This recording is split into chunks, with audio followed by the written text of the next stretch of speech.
بسم اللہ الرحمن الرحیم۔ شروع اللہ کے نام سے جو بڑا مہربان نہایت رحم کرنے والا ہے۔ میں حماد رضا عباسی آپ سے مخاطب ہوں۔ آج کا موضوع ہے سوال نمبر 1، حصہ معروضی، درستی فکرات بالحاظ تذکیر و تانیث۔ مذکر الفاظ: جیل، جھاگ، جہنم، جی، جرس، چال چلن، خلل، حلف، حبس،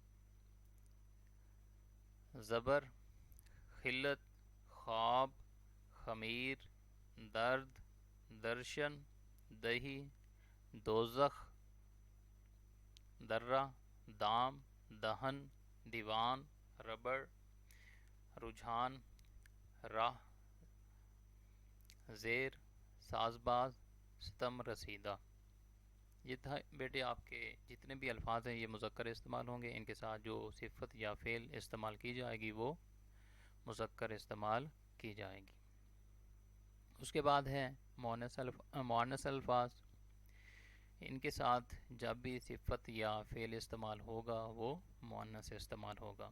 جھاڑو، جلن، جامن، چوٹ، حیا، حکمت، دلدل، داستان، دشنام، درگاہ، ڈکار، ریا، زعفران، سازش۔ یہ تھے آپ کے مؤنث الفاظ۔ ان کو آپ نے اسی طرح یاد کر لینے ہیں تاکہ آپ کو رٹا لگانے کی ضرورت نہ پڑے۔ ملتے ہیں اپنے نیکسٹ لیکچر کے ساتھ۔ اللہ حافظ۔